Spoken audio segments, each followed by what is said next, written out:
My siblings emptied my house while I was in a coma after a car crash. When I woke up, I found out they'd stolen the deed to the property they're all living in.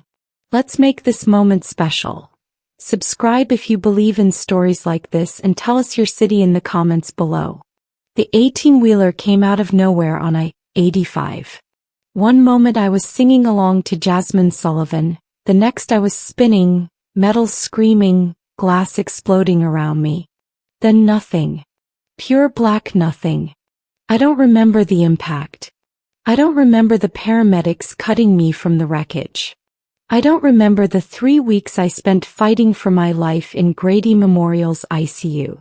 What I do remember is waking up to my Aunt Patricia's tear-stained face hovering over me, whispering, "Thank you, Jesus," like a prayer she'd been repeating for days. Where am I? My voice came out like sandpaper on concrete. Baby, you're at Grady. You've been in a coma. Patricia squeezed my hand so tight it hurt. 3 weeks, Nola. We thought we lost you. 3 weeks. The words hung in the sterile hospital air like a death sentence. My mind immediately went to my house. The beautiful 4-bedroom Victorian on Cascade Road that I'd bought 2 years ago at 28. My pride and joy. My first real investment after grinding through nursing school and working double shifts at Emory. Where's Oliver and Tasha?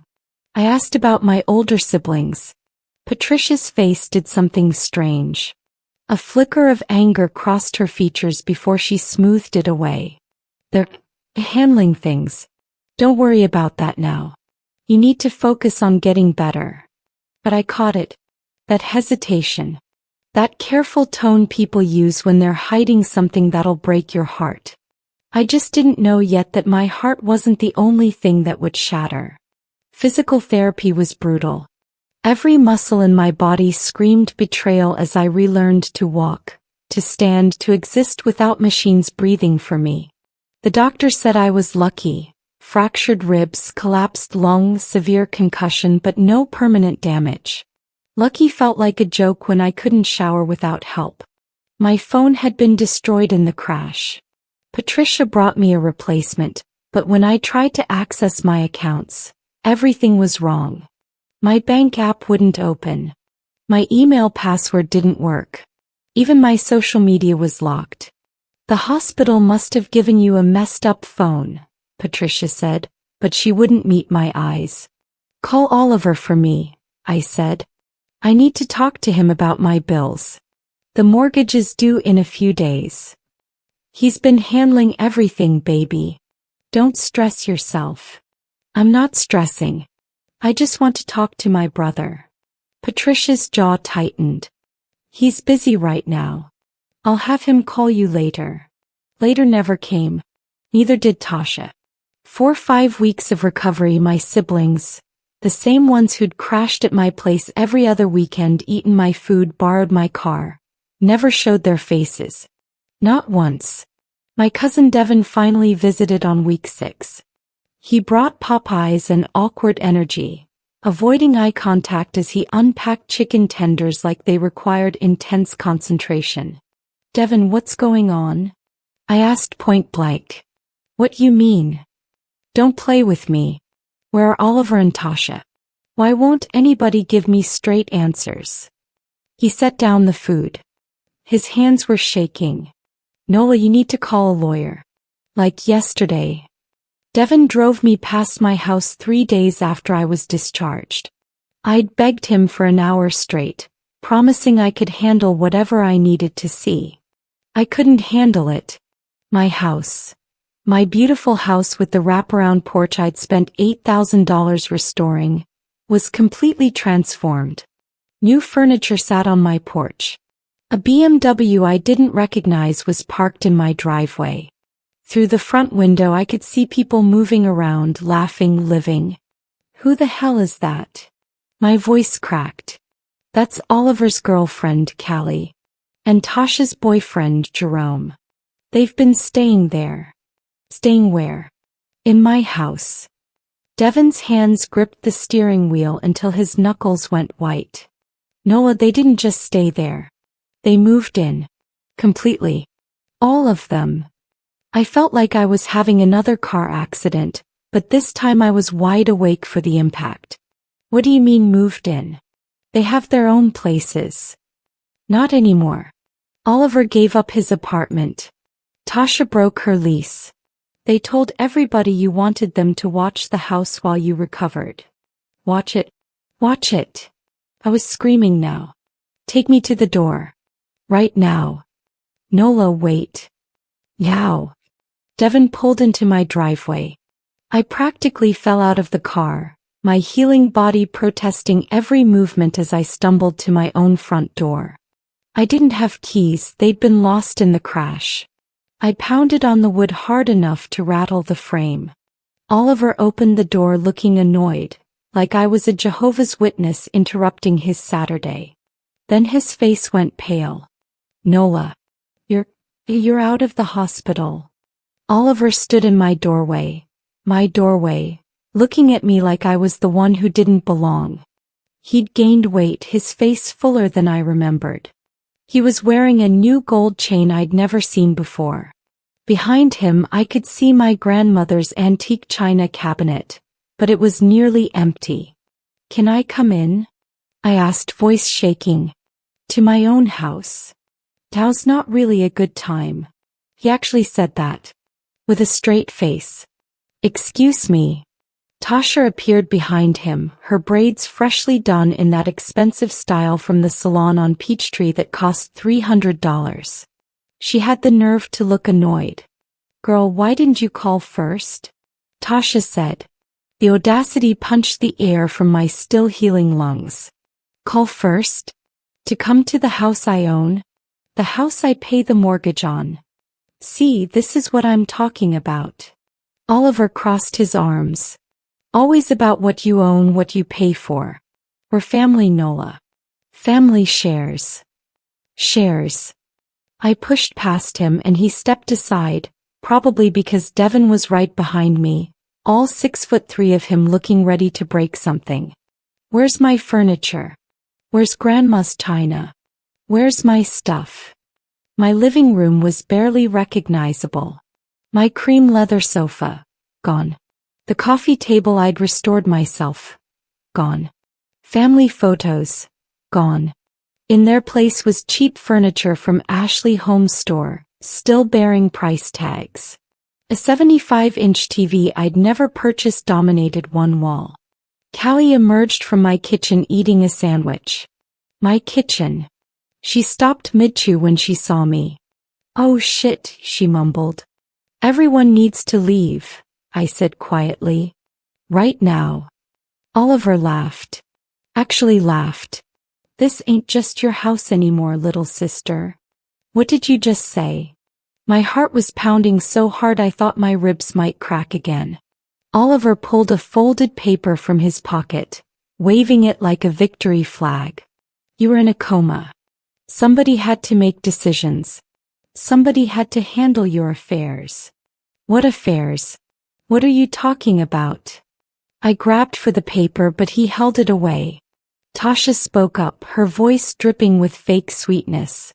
We had you sign some paperwork. For your own protection. I was in a coma. You woke up a few times, Oliver said. Don't you remember? You were confused out of it. We had the lawyer come by and you signed everything. All legal. The room tilted. I grabbed the wall for support and Devin caught my arm. You're lying. That's not possible. Power of attorney, Tasha said, examining her fresh manicure. And a quitclaim deed. This house is in our names now too. Joint ownership. You should be grateful. We kept you from losing everything while you were incapacitated. Grateful. The word came out as a shriek. I never signed anything. I was unconscious. Oliver shrugged. That's not what the notary's stamp says. Lawyer witnessed everything. You got a problem, take it up with the courts.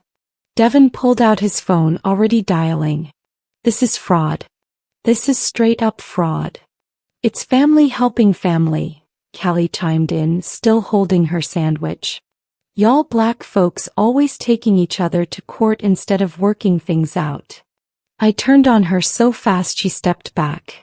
You don't even go here. Who are you to be in my house eating my food?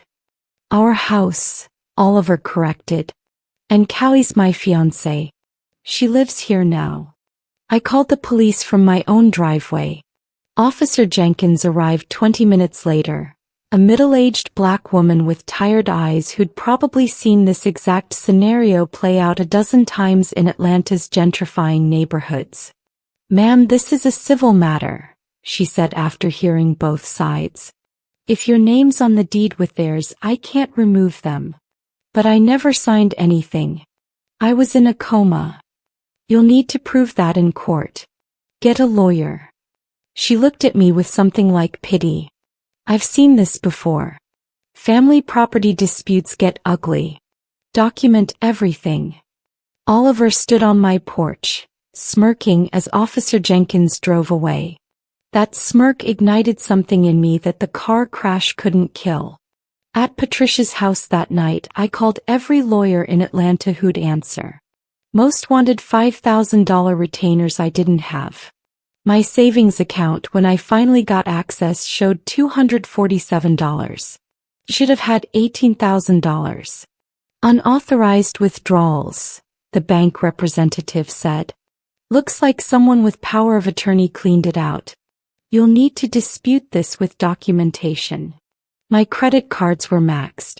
Someone had charged $34,000 across 4 cards. Furniture, electronics, jewelry, car repairs. My credit score had dropped 200 points. Devin helped me file police reports. Identity theft. Fraud. Forgery. The officers took statements with the enthusiasm of people filing paperwork that would go nowhere. Family cases are tough, one cop told me. They'll say you gave permission. Hard to prove otherwise. That night, Patricia brought out papers she'd secretly kept. My original deed, my will, medical records proving I'd been in a medically induced coma the entire time I supposedly signed documents. My aunt had known something was wrong from the start. I tried to stop them, she whispered, crying. But Oliver said you'd wanted this. He had papers, Nola. Official papers. I found Diane Morrison through a friend of a friend. A 50-something black woman with silver locks and a reputation for destroying fraudulent property claims. Her office in Buckhead was modest, but her presence was commanding. They forged your signature while you were in a coma? She didn't sound surprised, just angry. Let me guess. Your brother claimed he was protecting your assets? How did you? Because I've seen this exact scam 17 times in the last 3 years. Family members take advantage of medical emergencies to steal property. The courts are finally starting to take it seriously. She spread my medical records across her desk. You were intubated, sedated, and documented as unresponsive for 5 weeks straight. No way you signed anything. But they have notarized documents. Notaries can be bought, honey. Especially crooked ones willing to notarize blank spaces or forge dates. She pulled out her phone. I'm calling Judge Thompson's clerk right now. We're getting an emergency hearing for fraudulent conveyance. Relief flooded through me so intensely I started crying. I can't afford your retainer. You can afford it after we get your house back and sue everyone involved for damages. I work contingency on cases like this. They target. We have medical records proving she was completely unconscious when she supposedly signed a quitclaim deed and power of attorney. Barry White interrupted. Your Honor, the documents are properly notarized. With a fraudulent notary whose license was suspended, Diane shot back. Mr. Robert White, who happens to share your last name, Barry. Any relation? Barry's face went red. The judge's eyebrow rose. Continue, Ms. Morrison. Diane presented everything. Medical records, the forged signatures, bank statements showing $52,000 in unauthorized withdrawals, credit card bills, Nurse Thompson's testimony. Each piece of evidence was a nail in a coffin. Oliver whispered something to his lawyer, who stood up shakily. Your Honor, my clients were acting in good faith to protect Miss Davis's property during her incapacity. By moving in and spending her money? Judge Thompson's voice could have frozen fire. Judge Thompson removed her glasses and the courtroom went silent. That particular gesture meant someone was about to get destroyed. In 30 years on this bench, I have never seen such a brazen, cruel act of fraud, she began. Miss Davis nearly died. While she fought for her life, her own blood family didn't visit her. They were too busy forging documents and stealing her property. Oliver shifted in his seat. Tasha stared at her lap. The medical evidence is irrefutable. Miss Davis was unconscious, intubated, and sedated during the time she allegedly signed these documents. A 3-year-old could tell these signatures are forged. She held up the papers. The notary is a known criminal. The timing is suspicious. The motive is obvious. Your Honor, Barry tried again, my clients. Your clients committed multiple felonies. Fraud, forgery, identity theft, and elder abuse statutes that protect vulnerable persons during medical incapacity. She looked directly at Oliver. Mr. Davis, you accessed your sister's accounts, stole $52,000 and maxed out 4 credit cards. That's grand theft. I was helping. Silence. The gavel cracked like thunder. You moved your girlfriend into your sister's house and sold her grandmother's heirlooms. Miss Davis, you took your sister's jewelry and clothes. You both lived like parasites while she recovered from trauma that could have killed her. Tasha started crying. I felt nothing. The quitclaim deed is void. The power of attorney is void. The property belongs solely to Nola Davis. Oliver Davis and Tasha Davis, you have 72 hours to remove yourselves and your belongings from the property. You are ordered to pay restitution of $52,000 plus $34,000 in fraudulent credit card charges, plus $15,000 in attorney fees and court costs. She wasn't finished. I'm also referring this case to the district attorney for criminal prosecution. You may face up to 20 years in prison. 72 hours later, I stood in my driveway with Devin, Patricia, 2 sheriff's deputies and a locksmith. The morning sun hit my house, making the wraparound porch glow golden. It had never looked more beautiful. Oliver opened the door before we could knock. He looked smaller somehow, diminished. You're really doing this? You did this, I corrected. Move your stuff out. Now. They'd trashed the place out of spite. Holes punched in walls I'd carefully painted. Kitchen cabinets broken. My hardwood floors scratched to hell. But the house was mine again. Callie hauled out garbage bags full of clothes, shooting me death glares. You're petty. He was trying to help you. Help himself, you mean? Where's my grandmother's china? Sold it. Oliver said it casually, like he'd mentioned the weather. Needed money for bills. Bills on my house that I was paying for? My voice rose. You sold irreplaceable family heirlooms for what? Your car payment. They were just dishes. The deputies stepped forward when Devin's fists clenched. Keep it civil, one warned. Tasha emerged last, carrying a box of her shoes. She'd been silent the entire time, but at the car she turned. I hope you're happy. You destroyed this family. No. The word came out hard and final. You destroyed it the day you decided my near death was an opportunity. You chose this. We're blood. Blood doesn't mean you get to bleed me dry. I turned my back on her. You've got 30 minutes to finish. Then the locks change. Patricia squeezed my shoulder as we watched them pack.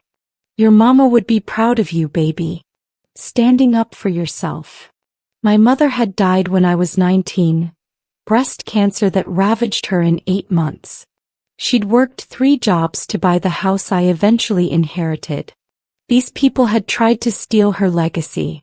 The house was a disaster, but it was my disaster. I spent weeks scrubbing, repairing, and reclaiming every inch. Patricia and Devin helped. My nursing friends showed up with paint and pizza. Even Nurse Thompson from the hospital came by with her husband to help replace the broken cabinets. "You did the right thing," she told me while we painted the living room. "What they did to you was evil." The criminal trial was scheduled for January. The DA, a stern woman named Lisa Park, promised me they'd face serious time. "We take advantage of vulnerable persons very seriously. Your case is airtight." But the real victory was smaller, more personal.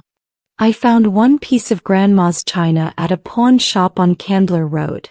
A single teacup with tiny roses. The owner sold it to me for $20 when I explained the situation. "Your people pawned a lot of stuff here," he admitted. "I got a few more pieces in back." I recovered 4 plates, 2 teacups, and a serving platter. Not the full set, but enough. Enough to remember Sunday dinners at Grandma's house, her laugh, her hands serving sweet tea in these very cups. My credit was destroyed, my savings gone, but I was getting it back. Fully. The court-ordered restitution payments trickled in. $500 a month from Oliver, who'd gotten a job at Home Depot. Tasha paid nothing. She'd filed bankruptcy. I changed every lock, installed security cameras, and put up a new mailbox. Small acts of reclamation that felt like resurrection. One evening, sitting on my restored porch with sweet tea in Grandma's recovered cup, Patricia joined me. "How you feeling, baby?" "Tired. Angry. Free." I took a sip. "They almost took everything. But they couldn't take me." She smiled. "You're stronger than that car crash. Stronger than them." I had to be. 6 months after the judgment, I hosted Thanksgiving at my house. The first real gathering since the crash. My dining room table, bought with my first restitution check, held food made with love instead of resentment. Patricia, Devin, my nursing friends, Nurse Thompson and her family, even Diane Morrison came. People who'd shown up when it mattered. Speech. Devin called out, raising his glass. I stood, looking around at faces that had carried me through hell. "Y'all know I died for 3 minutes during surgery after the crash. Doctors brought me back. But you know what? The real resurrection was this. Standing in my house, surrounded by people who actually love me. Not what I can give them. Just me." "Amen," Patricia whispered. "Oliver and Tasha took a lot. Money, property, family heirlooms. But they gave me something too, clarity. I know exactly who's in my corner now. I know what I'm worth. And I know that blood doesn't mean you accept abuse." My phone buzzed. A text from Oliver's number. "Can we talk? I want to apologize." I deleted it without responding. Some bridges you burn completely, salt the earth and move on. The criminal trial had ended with plea deals. Oliver got 3 years probation and 500 hours community service. Tasha got 2 years probation. The notary got 5 years in prison. Barry White lost his law license. Not perfect justice, but justice nonetheless. I'd started therapy, processing the trauma, not just from the crash but from the betrayal. Dr. Williams helped me understand that grief wasn't just for death. You could grieve living people who become strangers. "You're not broken," she told me. "You're rebuilt. Stronger at the broken places." As everyone ate and laughed in my reclaimed home, I thought about that 18-wheeler, the spinning metal, the darkness. I'd survived a death machine. Surviving family was harder, but I'd done that too. My house stood strong on Cascade Road, mine again. Every payment I made was an act of defiance. Every meal I cooked was reclamation. Every night I locked my new locks was freedom. They thought they could erase me while I was unconscious. Instead, they woke a version of Nola they couldn't manipulate, couldn't steal from, couldn't break. I was done being grateful for scraps from people who saw me as an opportunity. Done shrinking to make others comfortable. Done setting myself on fire to keep family warm. The wraparound porch needed a new swing. I'd install it myself this weekend. This house, my grandmother's legacy, my mother's dream, my triumph, would stand. And so would I.